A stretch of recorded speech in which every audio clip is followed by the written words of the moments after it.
Woe to the multitude of many people, which make a noise like the noise of the sea, and the rushing of nations that make a rushing like the rushing of mighty waters.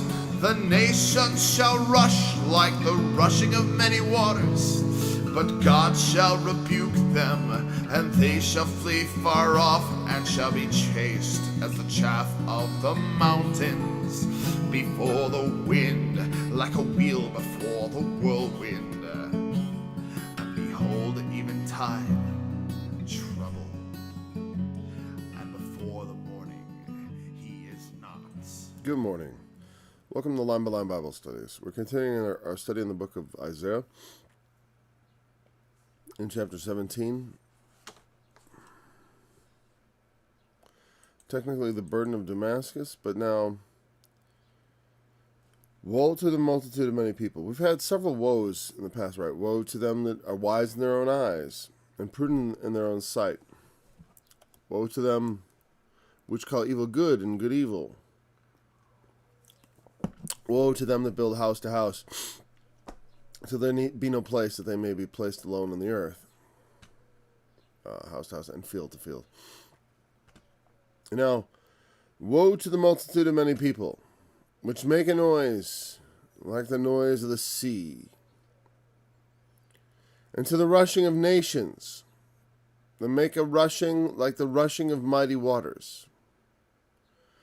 The nations shall rush like the rushing of mighty waters, but God shall rebuke them, and they shall flee far off, and shall be chased as the chaff of the mountains before the wind. And like a rolling thing before the whirlwind. All right.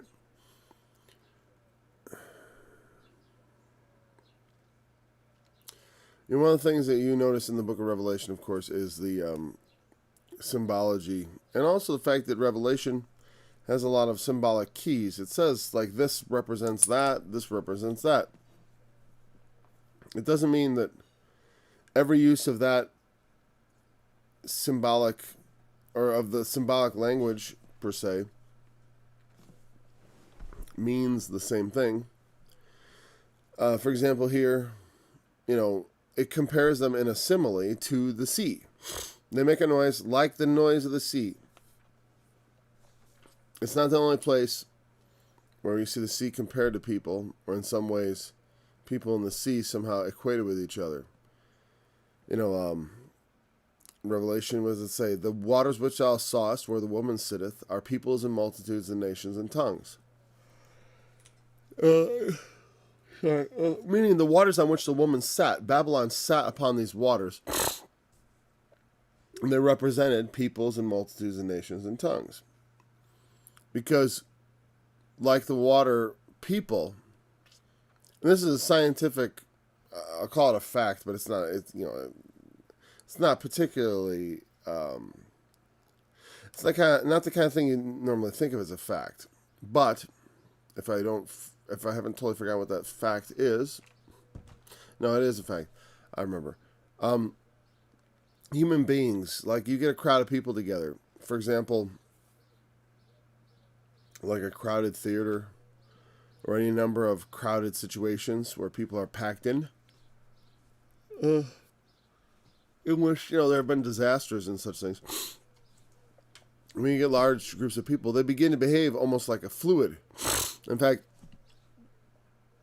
the science of fluid dynamics can be applied to the movement of crowds, as far as the way they move through tight spaces and stuff. It's not much different than the way a fluid moves. Because in some ways, like a fluid, it's just behaving like that. It's still just a bunch of molecules sliding past each other. Because that's what a fluid is. So, so, people can be compared to fluids in that sense, but also symbolically, prophetically, they've been compared to the sea because of that. And here, particularly, because of the noise. And if anyone's been in the presence of a large crowd, you know the roar of the crowd. And you know the roar of the sea. The sea has this And so do people. When you get enough people together, it feels like the sea. And people can be deluded into thinking if they get enough people together, they can be as powerful as the sea, like a force of nature. And that's the thing, is that when people are all in a crowd, all acting the same way, all following the same vision or whatever, they do behave like a singular entity, like a thing, like a fluid.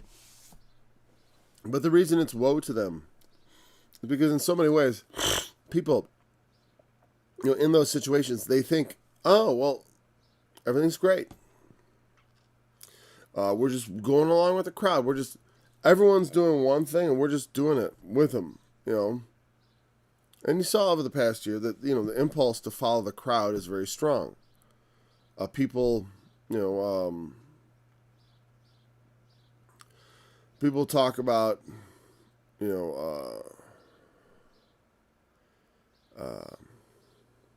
sorry. About the, whatever. I don't want to delve into, I get sick of current events. I do know that, it's of course always in the moment, but sometimes it's more enjoyable to just talk about the abstract ideas. People, though, they take a lot of comfort from being in a crowd together, from everyone agreeing. People take a lot of comfort. It's like, well, I'm, a billion Catholics can't be wrong, right?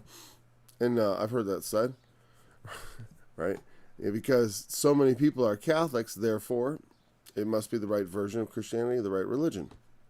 And as you know, I don't pick on Catholicism. It comes up because, the big guy always comes up, the big kid in the block. It's hard not to notice.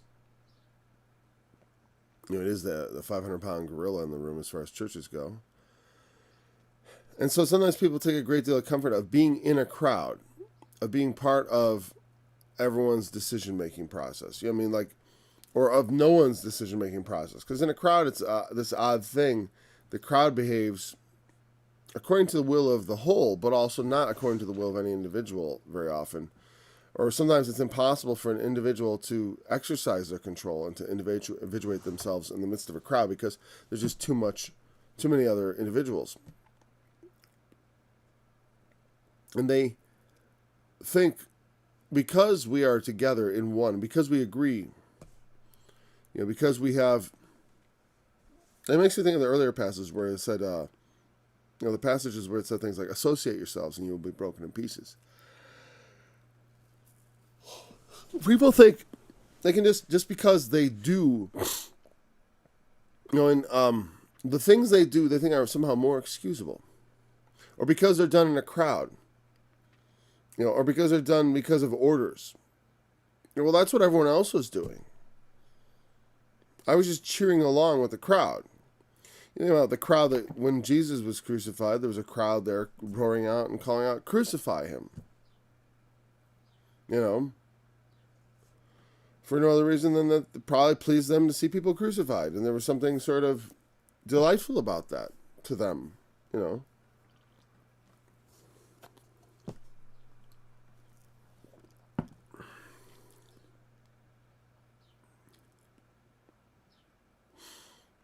So, people, nations make a lot of noise about, what we want. We're a nation. We say this, we say that. This is what we want. The American people demand it.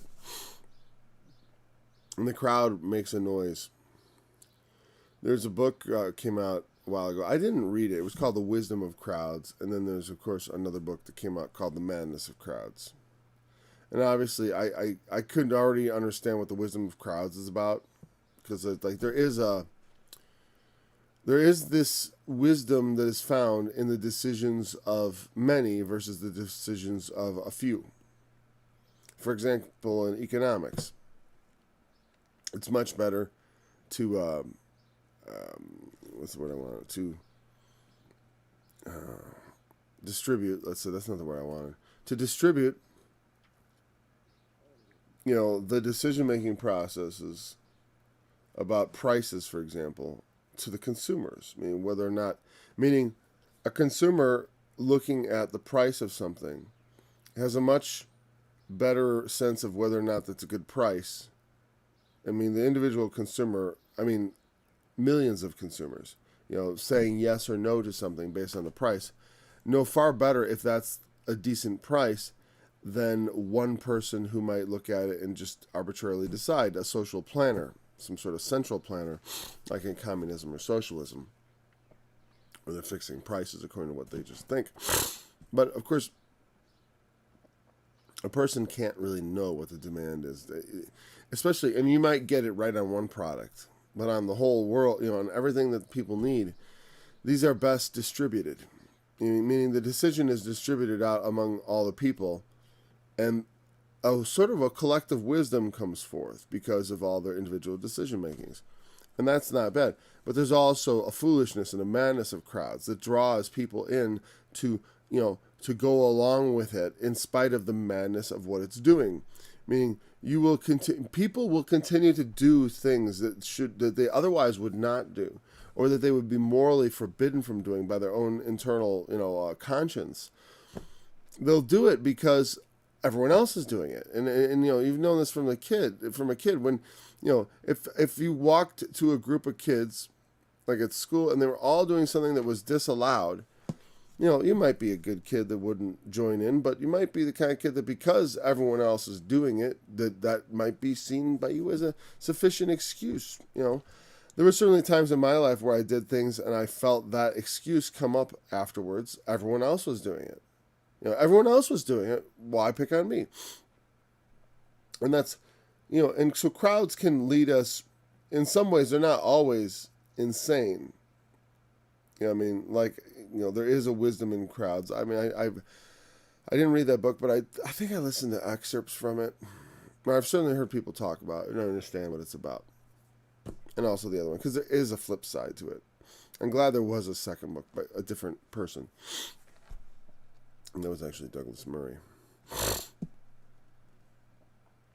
Crowds can be for good or evil.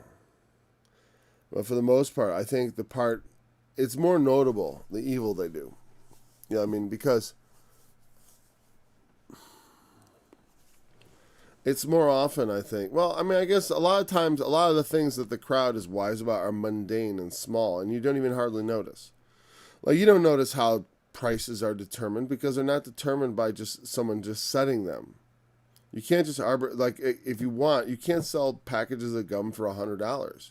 You can try. You won't be successful because no one wants to pay that money. It better be some damn good gum. That's all I can say.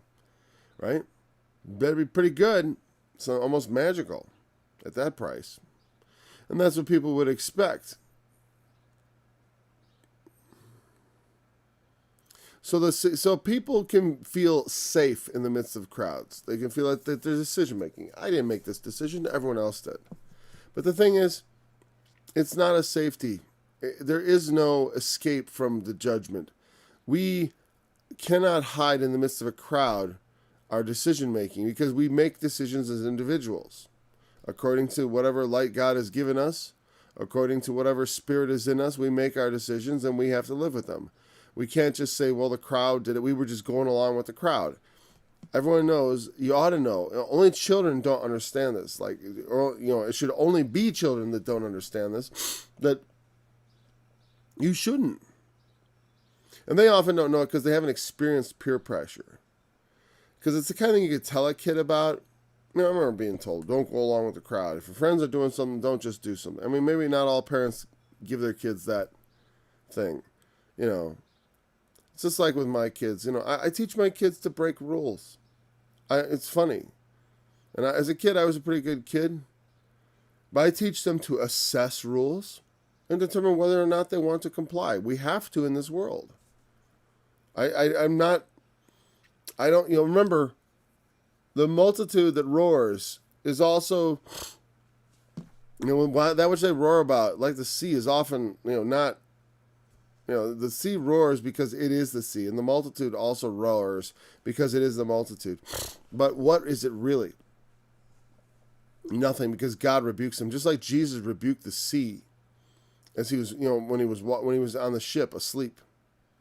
and they were afraid they would perish. He awoke, and he rose, and he rebuked the waves and the sea. He rebuked the sea. God shall rebuke them. It's one of the powers of God. That was when Jesus shows that in the Gospels. It's demonstrating his divine power, and certainly his authority. His divine authority. And then after that, whatever he says is sort of more believable. To the apostles, certainly, no doubt.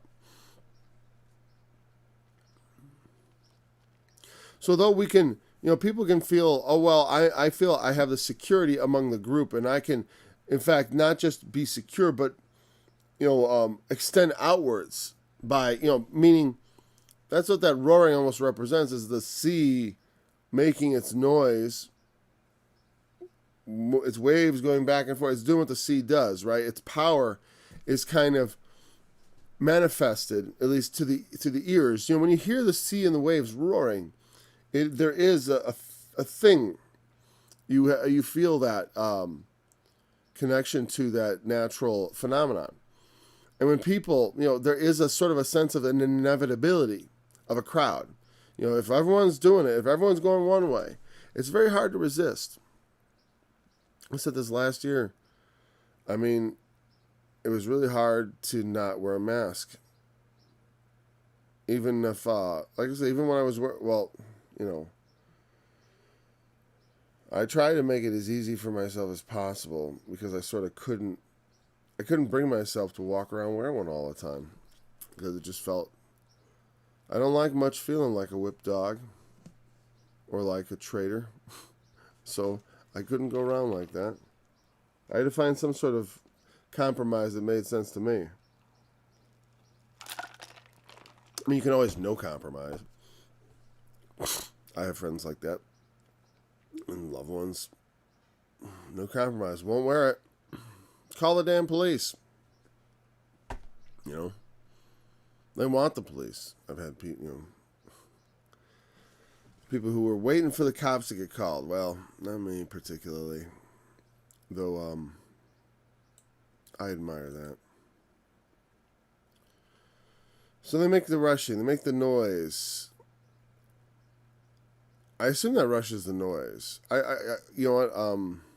Well, it says noise at the beginning. Noise like the sea, and the rushing, like the rushing of waters. I mean, that is a rushing sound we're talking about. Obviously, the sound is not, it's not just the sound of the people in the sea, because people can make a lot of noise. It's what that sound represents. For example, you're in a big crowd, and they go, boo! You're going to feel the power of, like, everyone around you thinking, boo, or they cheer, yay. It's very influential. It's interesting, like, if you ever watch a concert on TV or something like that, like a rock concert, and it looks interesting and all that, but it's nothing compared to being right there in the midst of the crowd while the music is loud and people are cheering and pumping their fists in the air. It's a different vibe altogether. And it's definitely not something that you just ignore. I mean, there's a power in that. You don't realize it till you're caught up in it, like how much influence it can have over you. That's why under the influence of crowds, like in the midst of crowds, people, when, like Hitler, he would bring all the people out, he would give his big speeches, and people would be whipped into a frenzy. And it always helped to have, some people are more suggestible, some people are more prone to the effect of peer pressure in a crowd. And so, since they're more prone, it's not very unusual to get like a certain number of people that are going to go along very quickly with some sort of mass movement. And as they go for it, the pressure mounts on people. You may be somewhat resistant or very extremely resistant. I do find myself quite resistant to crowds because I've trained myself my entire life. I mean, like I've trained myself literally, like I teach my children. I'm like, I told them, when you see a line, you don't automatically get into it. You go someplace, we go to wrestling tournaments, and sometimes I'll see lines just in the building, like people just lined up for something. I always walk to the front to see what the hell they're lined up for. because maybe it's nothing. I've seen lines to nowhere where just like people were talking in front of a room and then someone else thought they were in line, got behind them. And then pretty soon there's 100 people waiting behind a line that's not going anywhere. I've seen people do that. There's a certain insanity to that. You know what I mean? Like we're just waiting in line. For what? I don't know. Just because that's what we've learned since grade school. Get into a line and stay in your position in line. No cutting, no this. You know, not that cutting is obviously rude. Cutting in line. But the point is, no getting out of line. You know, keep your hands to yourself. That's a good idea. But I mean, you know, but I'm saying in the sense of like, I keep my hands to myself without being told. You know, without being forced into a line. I can take my turn. I mean, sometimes lines make sense, right? Okay, I get it. But all I'm saying is, don't I wait in line at the grocery store just like everybody else, you know. But I'm just saying, just because you see a line, don't get in it. Just because people are doing one thing, you know, everyone's parent, when I was growing up, had them tell them, you know, if you see your friends jumping off a bridge, you don't do that with them. You know, the whole point was, don't imitate stupid behavior just because everyone else is doing it. It's a simple lesson, but hard learned, because until you're under the influence of a crowd, you don't know the power of it. You don't realize how powerful it can be. It can be quite powerful and influential. It's not just something you can just wave off easily sometimes. You know.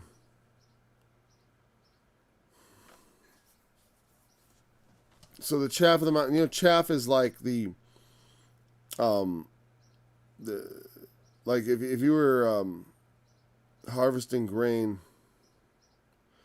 they'd go through this process called winnowing, where they would, I think it's called winnowing, where they would separate the grain from the rest of the plant material. You know, they would, you know, agitate it in some way, beat it out, and then they would use a fork, flip it in the air, and the wind would come along, and I mean, the wind would just be there and just would tend to cause the lighter particulate matter to drift off with the wind. And while the grain, which would be much more dense and much likely to be much less likely to be picked up by the wind, except a very strong wind, is going to fall straight down. And thereby they separate the wheat from the chaff. The chaff is that stuff that blows away. It's all these very tiny particulates of plant and vegetable matter, dried plant matter and dust. It's some of the most flammable materials. It's the kind of stuff that makes grain bins explode, you know, because all that. If you look at grain, it has like the skin on it that's like very thin and paper-like, and you get very small particles of that. It is extremely flammable.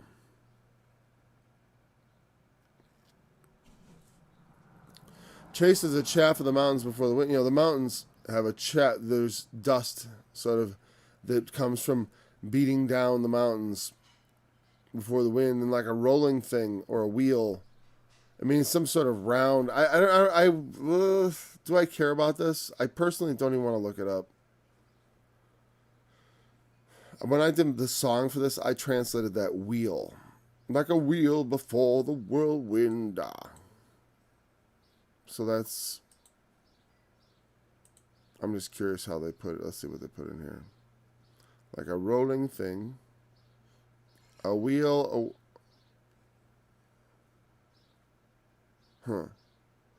See, the word here, rolling thing, is galgal. Why is this not... I thought I brought up our good old... there we go. Good old internet browsing. See here. Rolling thing is one word. And whirlwind is different. But rolling thing, part of the definition, they were like... Oh, what happened? There we go. Here, this is rolling thing. Notice the definition is a wheel, a whirl, a whirlwind. There's the way it's used in the NASB translation. Wagons twice, wheel once, wheel two. Whirling dust, whirling wheels, whirlwind. But you notice the second word here in this clause is kufa, which is a storm wind.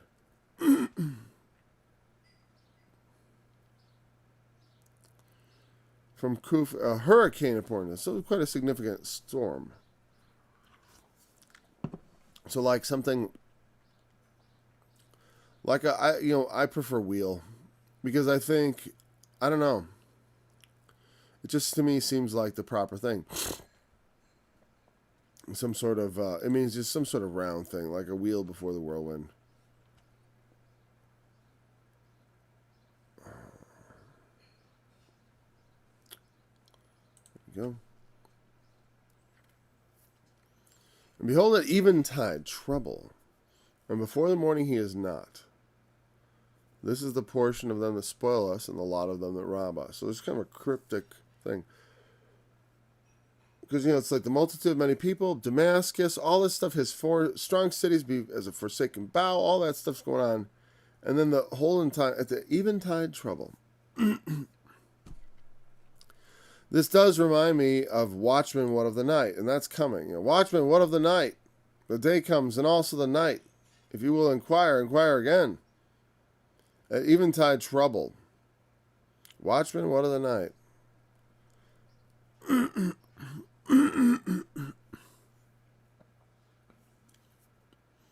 And it's, I think this is a reference to something that goes back, is that there are a number of instances in the Bible of this overnight deliverance. Overnight deliverance is something that happens on several occasions. You think about Gideon, the sword of the Lord in Gideon. And also the Assyrians being delivered from the Assyrians in the case of Hezekiah. Where at night it looks pretty bad, but the next day they dawn on a new reality.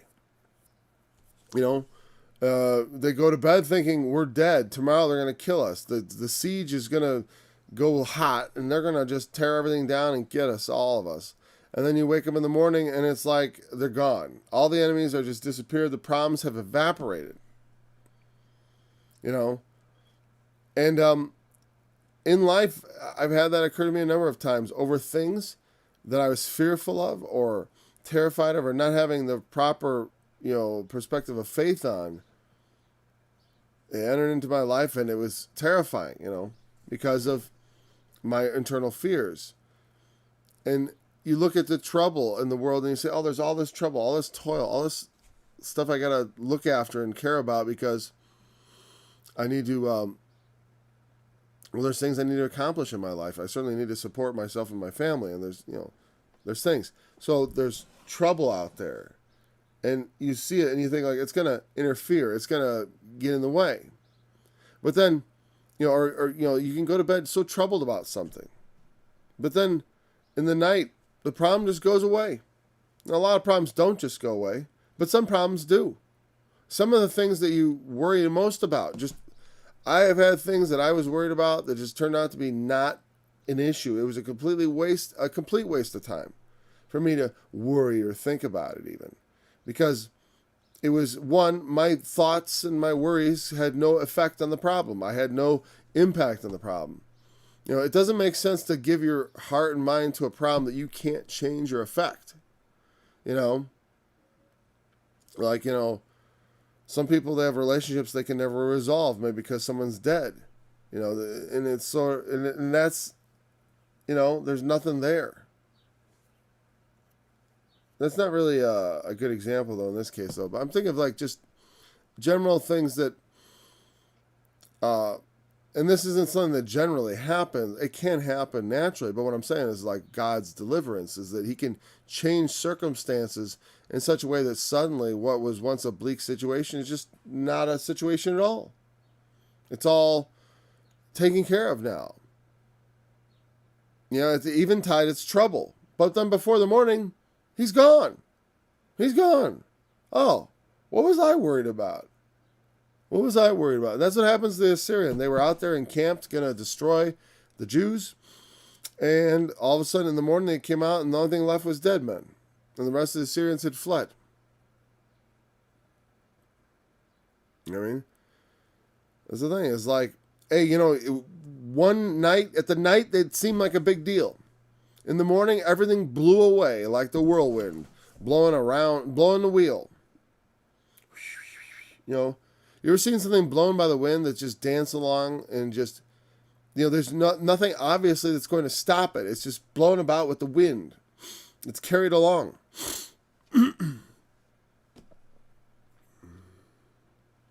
That's how the enemies of God are going to be. That's the portion of them that spoil us, and a lot of them that rob us. Those that do us harm are like the chaff before the whirlwind. They're just waiting to be blown away. And what the analogy means is that God cares and God hates the deeds of the enemy. He cares about the things that happen to us, and he hates the deeds of the enemy. And so when these things happen, when enemies rob us, when enemies spoil us, they set themselves up and they put themselves in a position where they are the objects of God's wrath. And they are going to flee. They can roar.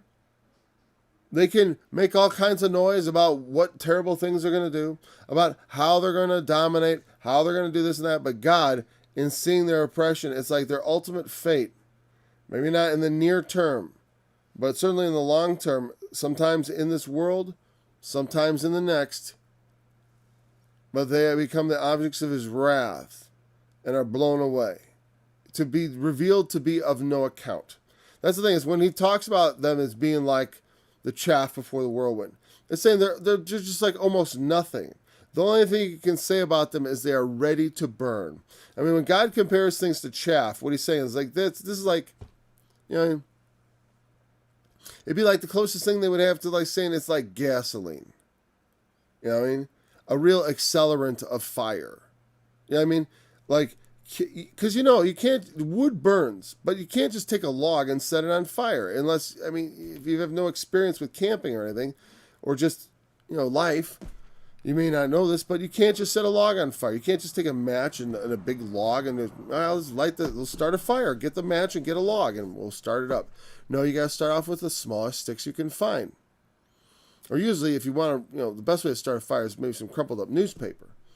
And that's getting close to what chaff represents. It's like this fluffy material that is poof and bursts into flames. And that's what the enemies of God's people are like. They are, in God's sight, it's like that. Those people look like they're ready to burst into flames.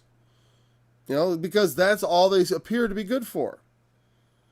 They are ripe for the lake of fire and for the judgment of God because of the evil of their doings. There's always spoilers. There's always robbers. The world is filled with greed. And those who would take from people who work hard, they would take from what they'd take their labor away from them. So that they could give it to those who labor not, or to themselves, Or basically what they do is they ingratiate themselves to some, that they may have the pleasure of consuming on their lust everything else. So, they put themselves, there are people who want to be in that position where they can take advantage of other people and enrich themselves. A lot of times that's what politics is all about. It's just about getting people to vote for you.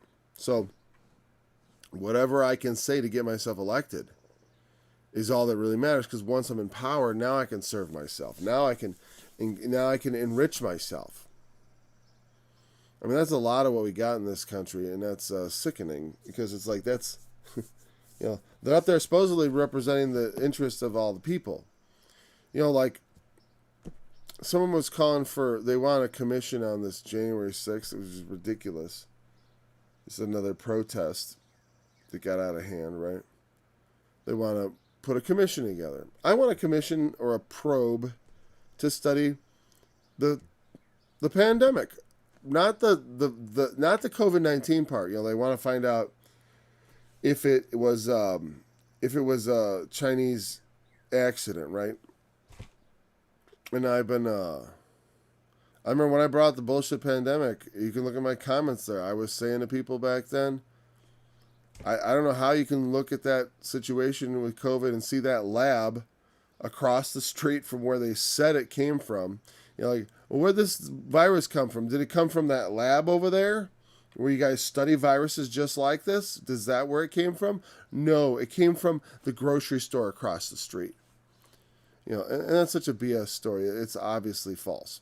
It's just obviously false. It's a lie. You know why? Because communists lie. Because government officials lie.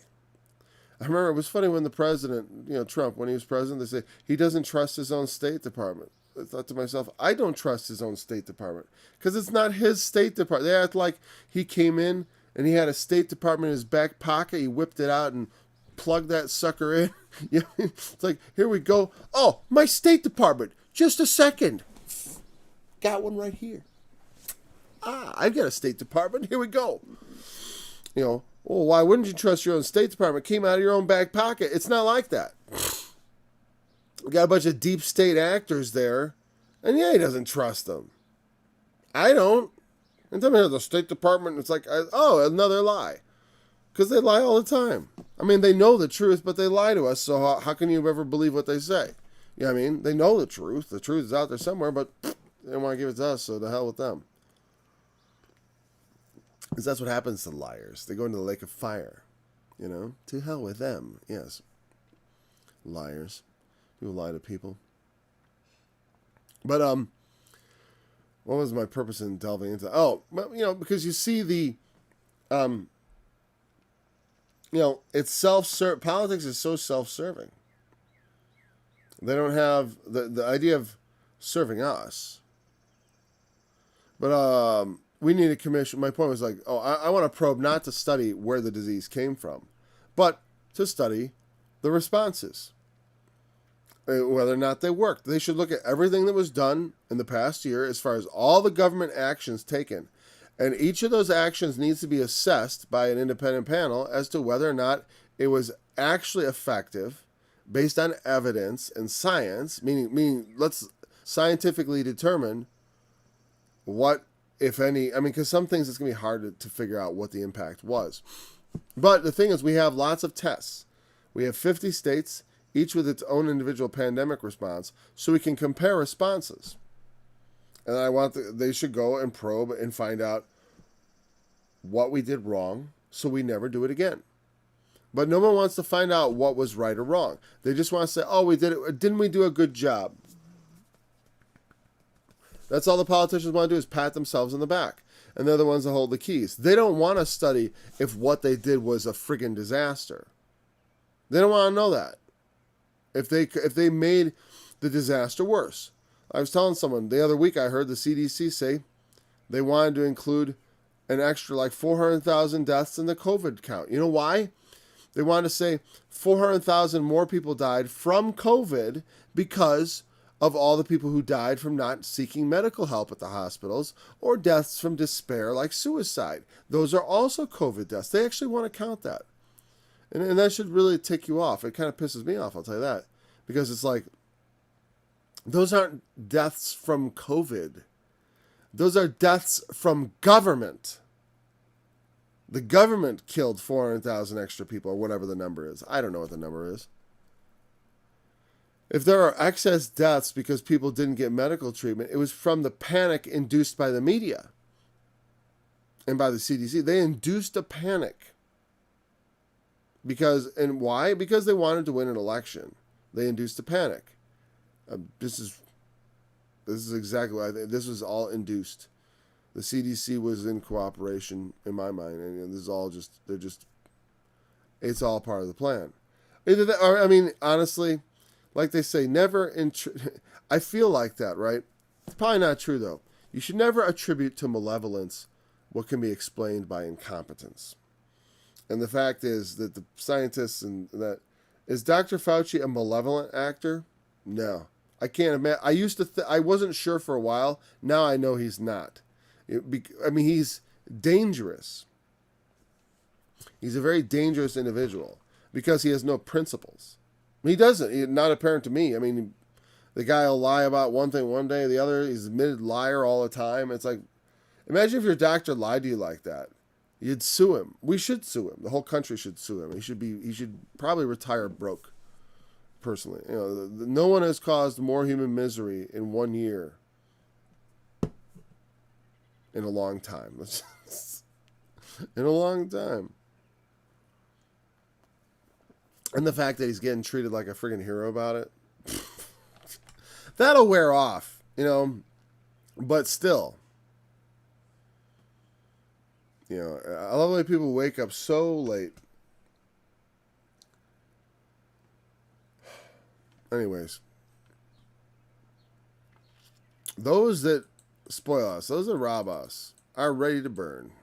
That's how God sees them. Oh, that's extremely inflammable. You know?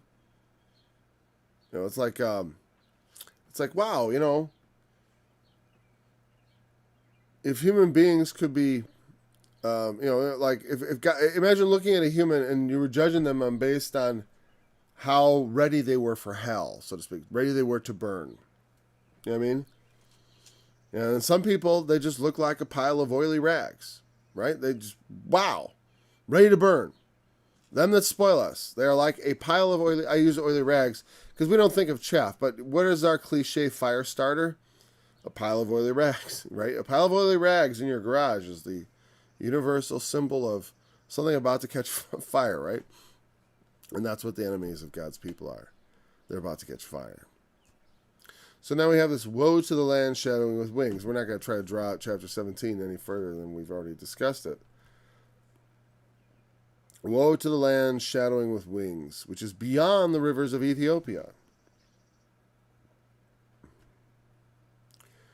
that sendeth ambassadors by the sea, even in vessels of bulrushes upon the waters, saying, Go ye swift messengers to a nation scattered and peeled, to people terrible from the beginning hitherto, a nation meted out and trodden down, whose lands the rivers have spoiled. Now that is a verse that needs help. You know, for one, our use of the word spoil these days, we don't think of spoil as often in terms of like despoiling, you know, where someone takes wealth from someone by force or by, you know, by the fact of the other person being dead. You can despoil the dead, which means to take the goodness from them, you know. And I've wondered if that's why when vegetables and fruits spoil, I think it means also the goodness, the virtue has gone out, and to spoil someone is to take the good things they have. You know, I mean, like what a nice pair of boots, and then they spoil it by taking them. So, anyways, I don't know if those are related like that, but whatever. I'm just using it in the sense. But the spoiling is the least of the problems here. Woe to the land shadowing with wings. Let's take a look at we're going to be in here for a little bit because I want to. Let's look at 17, or 18. How about a different translation? Which one should we look at? Should we go right to the good old NIV, the Devil's Translation? Why not? Well, because it's the Devil's Translation, right? No. We talked about that. Well, I clicked on it, but it didn't come up, so I'm going to pick a different translation. Just because of that. How about the English Standard Version? Apparently these links don't work today. I'm just clicking on it. Okay. That's funny. Oh, it finally did it. A prophecy against Kush. See, it's thought for thought. Here's the thing. As they think of Kush, and they could be right. I don't know. But the thing is, it doesn't specify Kush. It just says what it says. But Kush is beyond the rivers of Ethiopia. But it seems odd to me that they wouldn't name it. You know, it's like, woe to Egypt, woe to them that go down to Egypt, woe to them that do this, woe to this, woe to that. You know, the burden of Babylon, the burden of Damascus, the burden of Moab, etc. They have all these burdens and woes and stuff, and they're of the nations. And they mention the nations for the most part. But now it's to the land shadowing with wings. So it's not exactly certain what it is. Now here it says the land of whirring wings along the rivers of Kush. Well then, if Kush is, again, Kush might be Ethiopia then, because they translate it the same thing. because in the King James it's Ethiopia. But it probably, I'm guessing that they know a bit more these days. And so that Kush actually is the word in Hebrew is Kush. But again, I don't understand how do you say the prophecy is against Kush when it says, woe to the land of wings beyond Kush. They must be talking about Kush. Like that part doesn't get me. Like, I trust them on translating. It's the thinking part that bugs me. Because the thought for thought translation implies and assumes you understand what the prophet is thinking. Which to me is like not always obvious. So how they come to the conclusions they do is somewhat, it's a subject for study for sure. Because you can study sometimes translation methods if you get that interested in it. I'm not that interested in it. Because, I am somewhat interested in it, but, the time. Hiccup. So in King James, they call it shadowing. In the NIV, they say whirring. The land of whirring wings. What is this? NKJ? Is this the New King James? The woe to land shadowed with buzzing wings. That again bugs me. Because now one translation was shadowing with wings. The other one is the land of buzzing or whirring wings, right? And here they just said, throw both ideas in. Throw both ideas in. It'll be shadowing and whirring. I've done that. But that bugs me because that's the kind of decision a layman makes to just include both. I don't know. I guess translators sometimes are like, just include both ideas. Let's say it's shadowing and whirring, because the word can mean both. Now, it seems like in a lot of translations, they decide that whirring is the better translation. I'm not going to look at a commentary because I don't do that. Not that I got a thing particularly against it. That's just not something I do. I'd rather just not know. Because I think because you know what? The possibility of God revealing something to me, not just because I just want to learn it all myself. Because here's the thing. When you have the fundamentals of Christianity and the fundamentals of Christian doctrine, if you've got that down, if you understand Jesus and salvation, you don't there's a lot of things that aren't that critical.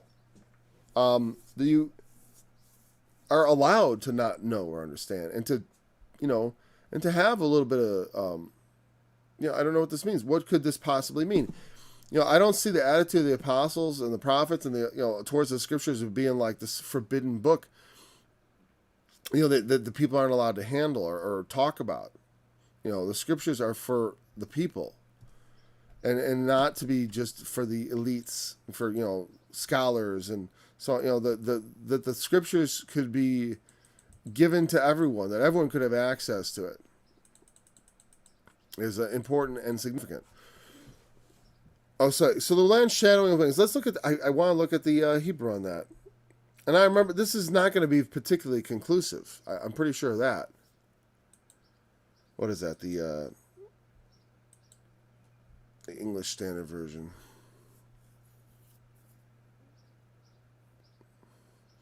Oh, see, and they took out the part about the burden.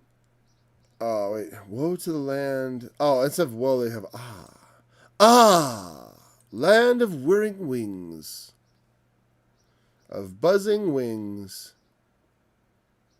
I do like the buzzing. I would think of it as like land of buzzy wing, land. Think of it like this. Now, it's not saying this, but let's try this on for size as an interpretation. Woe to the land of buzzing bees. You know what I mean? It's a land where everybody's busy, where the wings are constantly flapping, aren't they? Flit, flit, flit. I mean, is that what it means? Because here's the thing. This could be an idiom. It could mean, whoa, I don't know. A Hebrew scholar, they didn't translate it. So the thought is maybe not an idiom, or maybe it's an unknown idiom. Because it's only used in this place. Maybe it means the land of busy people. That's a guess. This is what I mean. I know Jesus. I can guess at this stuff. Just don't make a big deal about it. Don't be like, Paul Strangini says it means this, and that's from God's lips to your ears, man. He knows his stuff. It's like, well, I do to some degree, but not, like I said, it's like when I'm preaching the gospel, I think I've never had anyone. I mean, I've had people take adversarial positions against me just unnecessarily over core issues. Like I had a guy who was just wanted to convince himself that I didn't understand the nature of grace. And so he kept on reading into what I was saying things that wasn't there. But he was so anxious to read that position for some reason. Sometimes people just want to pigeonhole you and put you in a spot. And because I do emphasize righteousness and works, and so it's easy to confuse me with someone who's part of the holiness movement. And you could say that loosely associated, you might say, well, you are part of that. And okay. But I don't teach it according to the way it was taught me for sure. And therefore, I don't see that it's truly, I don't see myself as part of anything in particular. I mean, I am for sure, because you can't not be. God is working. I always say that, I am not essential to God's work. He could replace me. And I don't know them. I always like just to believe that they exist. That, like when God was talking to Elijah, and he says, I'm left alone of all your prophets. And I don't feel like this about myself, but he felt alone. He felt like he was the only one left. And sometimes, I've had people, it's very complimentary. They say no one does this. And of course, they know other people do it. They do line by line studies. But there's just not a lot of it. And, even in this, it has its flaws. This could be hosted by someone who's better at this. This could be hosted by someone who's more knowledgeable, someone who's more interesting, someone who's less forgetful. But all you have is me. As far, that's what we got. We got me.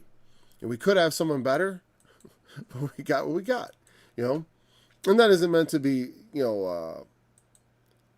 I'm not trying to rip into myself. I feel like I have a good understanding of what my gifts are, I'm good at, thinking, taking that whirring wings and thinking, maybe that means busy people. That's something I think that is particular to me. That's, because I don't have the training to have other ideas say, oh no, it's this. And I could be wrong and I could be mistaken, but what's the consequence? Paul Strangini said those whirring wings are busy people. And I'm not saying that's what it is. I'm just saying that's what it could be. What's the consequence? Did I lead you astray? No, it's just something, it could be bad scholarship, but I'm not standing on authority as a scholar. This is a guess. Because perhaps sometimes the scholars make mistakes. They don't know everything about the languages. And things like idioms are always a little bit weird. You know what I mean? I remember there was a movie, what was it? It was Gladiator. And Joaquin Phoenix plays the emperor in that movie, right? You may remember. And he was very good in that role. Remember when his sister is conspiring with somebody and they were going to, put him off the throne and install the general, the character played by that other guy, Russell Crowe, right? And I love the movie Gladiator. Of course I like that kind of thing. Is there any man that didn't like that movie? Probably. All sissies. I'm just kidding. But, right? And his sister is working to betray him, or she knows about the plot. And I remember he says this thing to her, oh, busy bee, what have you been busy bee? And he uses this term about a busy bee. You know what I mean? And he refers to it in the abstract, but she knows he's talking to her. And so we that is a kind of a metaphor that people use. And so Could it be in the form of an idiom here where it literally means to the busy land? If you say the land of whirring wing, like, woe to the city of big shoulders. Big shoulders? City of big shoulders. You know, that's what they called Chicago. I believe it's the city of big shoulders or something like that. Broad shoulders. You know, there have been a lot of things. You know, they call the city many things. But I like that. You know, what does that mean? A city of big shoulders? Well, it means a city where there's a lot of working class people. A lot of people who work for a living. You see a lot, you know, and it doesn't, obviously that's not really true. Every city has that. But, you know, if in particular you're in a city and you feel like this is a real working class city, there's a lot of working people. I see them in the streets, you know, it feels, you get that feeling, like, and it's like, it's a city of big shoulders, of people who work for a living. It's just an impression you might get. And this same thing with this place. Woe to the land shadowing with wings. It's a land of wings, of whirring wings, of buzzing. A land of buzzing wings. And so, again, how do I know that's right? Well, they send ambassadors by the sea. That's right there, feels very tightly meshed. You know, you busy bees, sending your ambassadors off to the sea. Ambassadors, busy little bees. See? You know, it's funny. I didn't know I was going to talk. I listen to this song all the time. It wasn't until I was sitting right here, right now, that this occurred to me. You know what I mean? That's what I love about doing impromptu studies that I don't prepare for. Because it's fun, because it's like you can discover things. Now, I'm sure somewhere someone wrote about this in a commentary. It'd be funny to find out if, you know, in that case, you look it up and you see it. If it's written just like I said, then you'll think, Paul's BSing us. He's just really looking this stuff up and then bringing it out like I said. But it's not true. I don't think it's an exclusive thing. I always think there's got to be other people thinking up the same thing. I can't be the only person who taught the two witnesses are the churches. Like, that's my doctrine. That's Paul Strangini is the founder of that. That someone else didn't notice one of the most easy prophetic slam dunks. You know what I mean? I certainly don't want that to be my claim to fame. Paul Strangini, he's the one who figured out that prophet. It seems like, really? Then that's nothing at all. If that's the case, if I figured that out, it's not me that figured it out. It's just God that's hid it from people's eyes for centuries or something. And just I happened to be there when he started opening people's eyes to it. That's the way I would look at it, because it just doesn't make sense. People must notice that. But it is a rare teaching, so go figure. Who knows? So, I don't think it's saying woe because they do this. It's saying woe to them, this is what they do. They are an ambassador sending nation. They send them in vessels of bulrushes on the waters, saying, go swift messengers. Now, what's interesting, I always got confused about this, because I thought the land shadowing with wings, and it's still in my mind confused, that they are the people who are scattered and peeled. They are the people who are terrible from their beginning hitherto. But it's saying, no. Woe to the land shadowing with wings beyond the rivers of Ethiopia that sends ambassadors. Also remember the prophetic doubling. If you think about this, notice how long verse 2 is. That's because the translator screwed up. If I was separating this, you know, it would be something more like this. Like, the two things that belong together are obviously that and this. In my mind. Woe to land shining with wings, which is beyond the rivers of Ethiopia, that sendeth ambassadors by the sea. Now, the land shadowing with wings, what is the companion of that clause? It is that sendeth ambassadors by the sea. So, the act of sending ambassadors is what is being compared to the wing whirring. And it is beyond the rivers of Ethiopia. Right? And they are even in vessels of bulrushes upon the waters. Notice, I think these two clauses about the waters there's like a back and forth. It's kind of subtle there, so, you know, it's not a particularly strong case to make there. Screw it. Undo? Okay. Oh, whatever. I only get to do that, huh? I'll fix it. There we go. All right, so they send them saying, "Go, swift messengers, to a nation scattered and peeled." A nation peeled. And from what I understand, this means tall and clean-shaven, apparently. I say apparently because that's what they tell me. Let's see what it says in the English Standard Version. They say, "Go, ye swift messengers, to a nation tall and smooth, to a people feared near and far, to a nation mighty and conquering, whose land the rivers divide." Now that's pretty much the way I translated it in my song. You know, woe to the land shadowing with wings. I didn't change that. Which is beyond the rivers of Ether. Because I like the sound of shadowing with wings musically. I thought that was much better. But here's the thing. If it's an idiom for busyness, then shadowing is a terrible translation. You know what I mean? And shadowing with whirring wings in the New King James, you guys are chicken. You guys are chicken. Pick a translation. You know? Say shadowing or whirring. Did I actually look up the word whirring? I think I did, but I didn't actually look at it. Kush, is that? Oh, yeah, here's the word for whirring. Slotsal. Slotsal. Salatsal. Salatsal. Oh, that ah is like a whole syllable to itself. From salal, reduplicated. A doubling.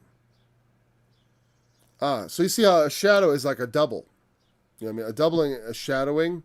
Like if you say we're going to shadow someone, we're going to send someone to follow their movements, right? And shadowing can also mean like a duplicate, like a way a shadow is a duplicate of you. It's an image of you. And so it can also mean by that a clatter, like I'm duplicating that sound. I'm repeating. So as you can see, it means a clatter, a whirring, or a cricket, a harpoon. Notice they didn't put anything about shadowing in the definition. But I see how that could be as a duplicating. I don't know. Well, the New King James included shadowing. So, I don't know.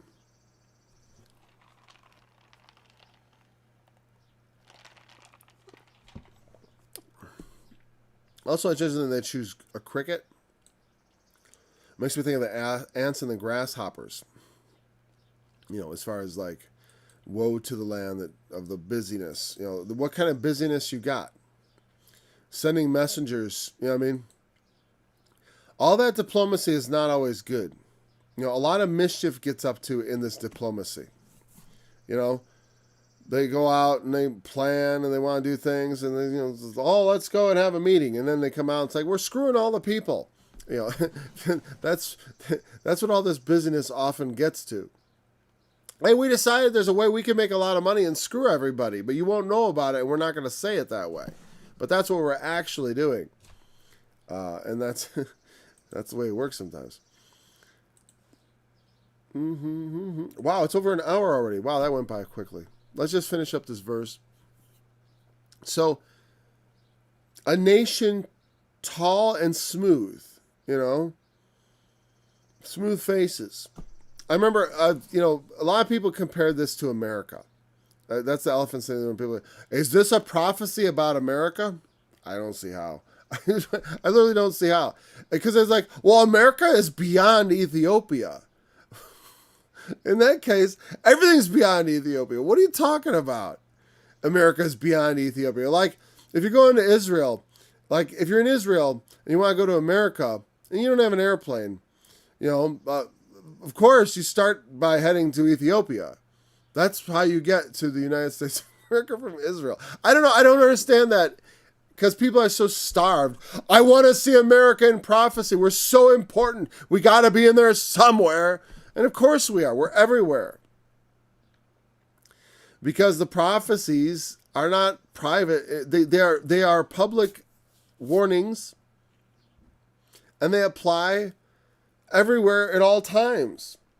As far as if you do the same things done in the prophets, you're going to repeat the same results. I mean, this is not rocket science. This is not this is not like earth-shaking truth revealed. Consequences follow. You know? Go, ye swift messengers, to a nation scattered and peeled, a people terrible from the beginning hitherto. From beginning hitherto, from here to there. That's why when I say it, when I translate it, to a people feared far and wide. A nation meted out and trodden down. That sounds like an oppressed people. It's actually the opposite. You notice in the translation from the English Standard Version, it said a people, what did it say precisely? Let me get that up again. Oh no, that's fine. For a second I thought that was the wrong window. It said a people, that's the New King James Version, that's fine. A people powerful and treading down. A nation meeting out and treading down. The idea of meeting out is to divide and to meet out. And the idea of powerful, obviously, the nation that decides how things are divided is the powerful one. And so that's possibly an idiomatic expression. An idiom is when you use words that don't literally mean what they are, but in the language they take on a meaning of their own. And sometimes it's not obvious I think from time to time in my study I've remembered like a great idiom that I remember telling myself I should write down somewhere a good example of one, because for some reason I'm always at a loss to come up with one on the fly. I think it's because I put myself on the spot. I'm much better thinking in an open form like free-for-all as opposed to trying to quest for a single idea. That always drives me insane. So we're going to a nation, to a people who are a terrible people from the beginning onward. Oh, that's the New King James. Notice they say from the beginning onward. But if we go, so I got that.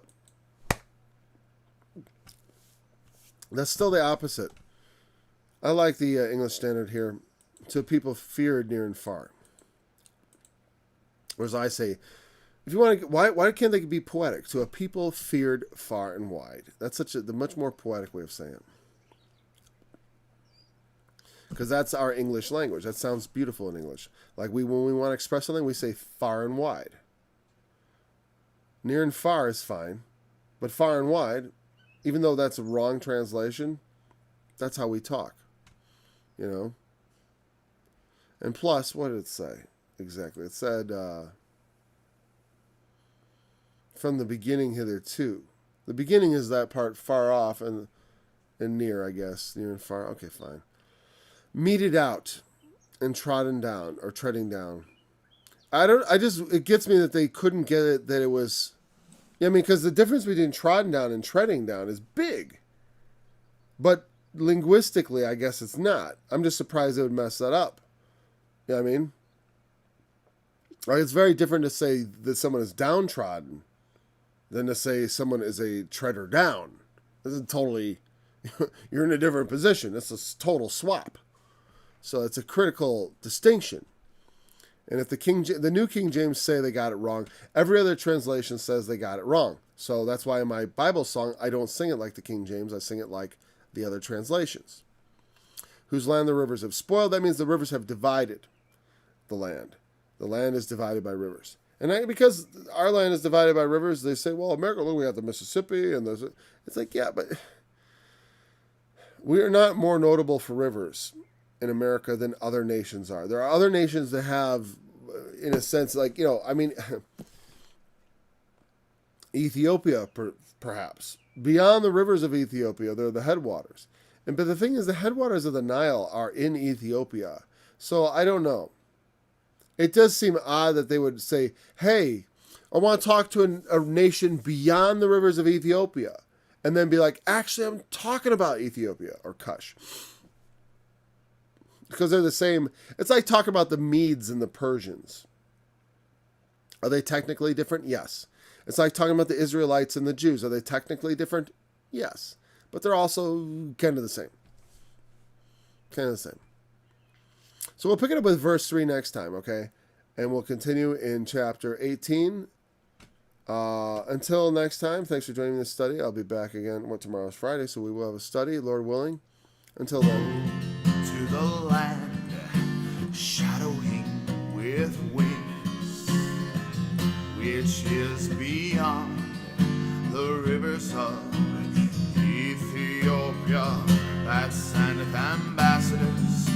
the sea, even in vessels of reeds upon the waters. Go ye, swift messengers, to a nation tall and clean, to a people feared far and wide, a nation meeting out and treading down